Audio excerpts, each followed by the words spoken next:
Lecture में हम देखेंगे जो क्रिस्टलाइन सॉलिड्स होते हैं उनका क्लासिफिकेशन। तो देखो भाई साहब, क्रिस्टलाइन सॉलिड्स जो होते हैं मेनली कितने टाइप के, 4 टाइप के। वो 4 टाइप दिमाग में रखना। कौन कौन सा? सबसे पहला कोवेलेंट सॉलिड,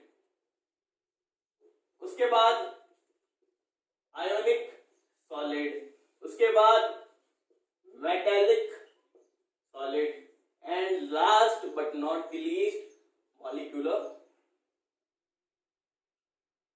सॉलिड। ठीक है, ये 4 टाइप हुए सॉलिड्स के। अब देखो नोट्स में मैंने सब कुछ प्रोवाइड कर रखा है, आपको नोट्स में नोट्स मिलेंगे। जितने भी लेक्चर है उन सब, ये जो भी चैप्टर है अपना सॉलिड स्टेट, इसके सारे नोट्स मिलेंगे। मेरे टेलीग्राम चैनल पे ज्वाइन कर लेना, उसमें सब कुछ मिलेगा आपको, नोट्स वगैरह जितने भी क्वेश्चन है वो सब मिलेंगे।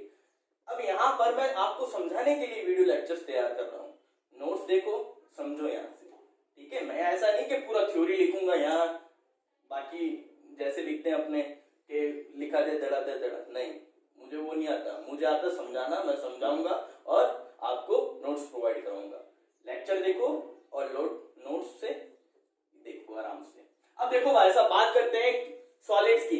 तो ये 4 टाइप के सॉलिड्स हैं, कोवेलेंट, आयोनिक, मेटालिक, मॉलिक्यूलर। अब देखो तुम्हें एक चीज ध्यान रखनी है, इन सब का एक एक एग्जांपल दिमाग में याद रखना। ऊपर लिख रहा हूं, देखो हिंदी में इसको बोलते हैं सहसंयोजक ठोस, आयनिक ठोस, धात्विक ठोस और आणविक ठोस। लिख देता हूं, इसको बोलते हैं सहसंयोजक ठोस, इसको बोलते हैं आयनिक ठोस, इसको बोलते हैं धात्विक ठोस और इसको आणविक ठोस। ठीक है, अब यहां पर एक एक एग्जांपल आप लोगों को सबसे पहले इन सब के याद करने पड़ेंगे। इसका तो याद करो डायमंड यानी हीरा, क्योंकि छोटी क्लासों में आपने जो पढ़ चुके हो बस वही बता रहा हूं। इसका याद करो नमक, लूण, लूण हो गया भाई साहब, लूण, लूणी। मेटालिक, मेटालिक का तुम लोग याद रख लो। फॉर एग्जांपल कोई भी आपके पास रॉड है, आयरन की रॉड। मॉलिक्यूलर सॉलिड ग्लूकोज, क्या है? ग्लूकोज। अब सुनना, जो जो आप लोगों ने इनमें देखा है, इन लोगों ने, आप सब लोगों ने क्या देखा है? इन एग्जांपल्स को देखा है। देख करके हम लोग इनकी प्रॉपर्टीज को बताएंगे। तो सबसे पहली प्रॉपर्टीज, इनमें कॉन्स्टिट्यूएंट पार्टिकल क्या क्या होते हैं, यानी अवयवी कण की अगर बात करूं कौन कौन होता है। डायमंड की स्ट्रक्चर सबने बनाई है छोटी क्लासेस में। कौन होता है वहां? एटम कौन होता है? कार्बन होता है। कार्बन होता है, तो कार्बन और कार्बन के बीच बॉन्डिंग कब होती थी? इलेक्ट्रॉन की शेयरिंग से। तो यहां पर एक बात हमने देखी कि भाई जितने भी कोवेलेंट सॉलिड्स होते हैं उनमें इलेक्ट्रॉन की क्या होती है? शेयरिंग होती है। इलेक्ट्रॉन की शेयरिंग होती है तो किनके बीच होती है? एटम होते हैं, मॉलिक्यूल्स होते हैं, आयंस होते हैं, क्या होते हैं?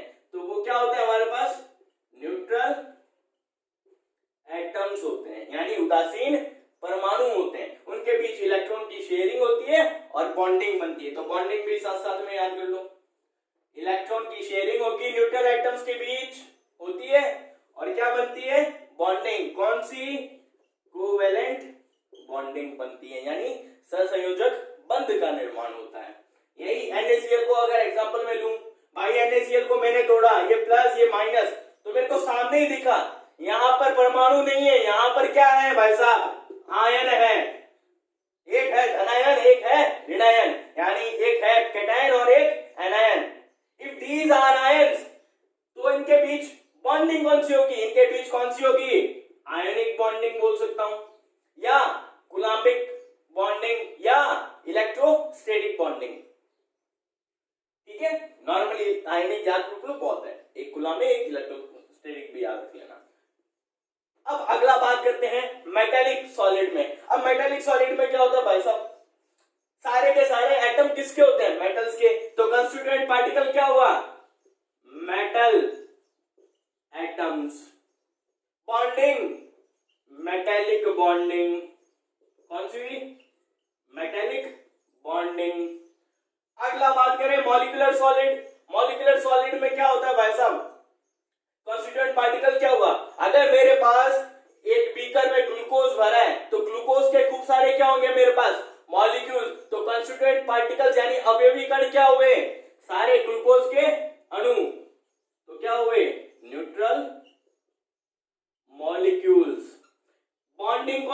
भाई साहब इनके बीच वीक वन ड वॉल बॉन्डिंग और हाइड्रोजन बॉन्डिंग प्रेजेंट होती है, ये ध्यान रखना।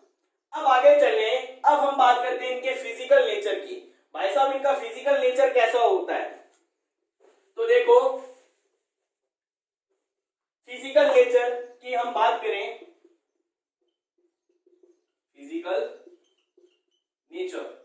फिजिकल नेचर कैसा होगा, डायमंड का फिजिकल नेचर कैसा होता है, हार्ड होता है। फिर NaCl हार्ड तो होता है, ये भी लूण भी हार्ड होता है, नमक भी हार्ड, भाटा होता है, भाटा भी क्या होता है, हार्ड ही होता है। लेकिन उस भाटे को मैंने धड़ाम करके जमीन पे मारा तो क्या हो जाएगा, बिखर जाएगा। तो ऐसी कोई भी सब्सटेंस जिस पर हम क्या करें, फोर्स अप्लाई करें और वो धड़ाम करके बिखर जाए, ये प्रॉपर्टी होती है ब्रिटलनेस की, यानी भंगुरता। ये हार्ड तो होता है एंड साथ में साथ ब्रिटल नेचर का भी होता है। उसके बाद इसकी बात करें मेटालिक सॉलिड की, भाई साहब हार्ड तो ये भी है, लेकिन अगर मैंने इसको गर्म किया और वही इस पे क्या लगाया, फोर्स अप्लाई किया, साथ में होगा क्या, इसके अंदर फैलने की प्रॉपर्टी रहती है। तो इसका मतलब हार्ड होगा, उसके साथ साथ मेलिएबल भी होगा और डक्टाइल भी होगा, यानी कठोर तो होता ही है, उसमें आघात वर्तनीयता और तन्यता का भी गुण सम्मिलित होता है। अब बात करते हैं मॉलिक्यूलर सॉलिड की, तो भाई साहब सीधी सी बात है, सॉफ्ट नेचर है लौंडे का, एकदम क्या है, सॉफ्ट है, ठीक है। Hard and brittle, hard, malleable, ductile, और ये सिर्फ सॉफ्ट। अब अगली बात करते हैं, जब आपको पता है ये हार्ड है, ये हार्ड, ब्रिटल, ये हार्ड, ये सब नेचर, अब मेल्टिंग पॉइंट की बात कर लेते हैं। वैसा इन सबको क्या किया आप लोगों ने, गर्म करना स्टार्ट किया। जब आप लोग इनको गर्म करते हो तो अब क्या होगा, देखना ये हार्ड है, इन सब में सबसे ज्यादा हार्ड है मटेरियल, तो इनका मेल्टिंग पॉइंट क्या होगा, वेरी हाई। अब कोई पूछे रेंज क्या होती है, अप्रॉक्स 4000 केल्विन, याद रख लेना। ये हार्ड और ब्रिटल, हार्ड तो था लेकिन इसमें ब्रिटलनेस भी आ गया, इसका मतलब इससे थोड़ा क्या हो जाएगा, कम। तो मैं फेयरली हाई बोल दूं, फेयरली हाई कितना, अप्रॉक्स याद कर लो 1000 केल्विन, एग्जैक्ट नहीं, अप्रॉक्स बता रहा हूं, ये सारी अप्रॉक्स का साइन है, अप्रॉक्स है। उसके बाद इनका कि भाई हार्ड भी है, मेलिएबल भी है, डक्टाइल भी है, प्रॉपर्टी में वेरिएशन आ गया, तो इनसे क्या होगा, कम। तो हाई लिख दूं कितना, 800 से 1000 केल्विन, ये भी क्या है, अप्रॉक्स है। अब ये अगर सॉफ्ट नेचर का है तो इसका ऑब्वियसली बात है लो होगा, मेल्टिंग पॉइंट कितना, 273 केल्विन से 600 केल्विन तक, बस याद हो रहे ना, रटने की तो जरूरत नहीं है। रटना क्या है, सिर्फ एक जो भी रटना नहीं है, याद ही होगा सबको, डायमंड, NaCl, आयरन की रॉड और ग्लूकोज, एक एक एग्जांपल याद रखना है। इनको देख करके आप लोगों को अलग अलग प्रॉपर्टी दिमाग में रिमाइंड करके याद बतानी है, बता सकते हो इजीली, थोड़ा सा दिमाग लगो और प्रॉपर्टीज के बारे में बताओ। अब यहां मैंने जैसे बताया ना वैसे देखना। अब आगे चलते हैं, फिजिकल नेचर हो गया, मेल्टिंग पॉइंट हो गया। अब हम बात करें इलेक्ट्रिकल कंडक्टिविटी की कि भाई कैसा होता है इनका इलेक्ट्रिकल कंडक्टिविटी कैसा होता है। इसी की बात करें, डायमंड को अगर देखा मैंने, क्या डायमंड कंडक्टर होता है क्या, डायमंड नो कंडक्ट इलेक्ट्रिसिटी, कोई भी इलेक्ट्रिसिटी कंडक्ट नहीं करवाता, इसका मतलब इंसुलेटर, ठीक है। हाँ अब ये हो सकता है इनमें एक्सेप्शन भी हो, इनके एग्जांपल्स हैं, जैसे ग्रेफाइट इसका एग्जांपल है, बट एक्सेप्शन है, वो क्या करता है, इलेक्ट्रिसिटी कंडक्ट, वो एक आधा एक्सेप्शन रहेगा, उसकी छोड़ो, ठीक है। अब यहाँ पर अगर हम बात करें, ये इंसुलेटर है, ये क्या है भाई साहब, अगर मैंने देखा मेरे पास लूण है सॉलिड अवस्था में, ठोस अवस्था में, तो ये इलेक्ट्रिसिटी कंडक्ट नहीं कराता। जैसे ही मैंने इसको मेल्ट करवाया, क्या करवाने लग जाएगा, कंडक्ट। तो यानी सॉलिड स्टेट में तो क्या है, इंसुलेटर है, सॉलिड स्टेट में तो क्या हुआ भाई, इंसुलेटर, लेकिन जैसे ही मेल्ट करवाया क्या बन गया, कंडक्टर बन गया। धात्विक ठोस, चाहे आपके पास सॉलिड स्टेट स्टेट हो इसकी, दोनों में बोथ में क्या करवाएगा, कंडक्टर बनेगा, कंडक्टर की तरह बिहेव करेगा। अगर आपके पास मॉलिक्यूलर सॉलिड है, ये क्या है, ये पूरा का पूरा भाई जी इंसुलेटर है, कोई फर्क नहीं पड़ना, जय बापेरी जय फोटो, ठीक है।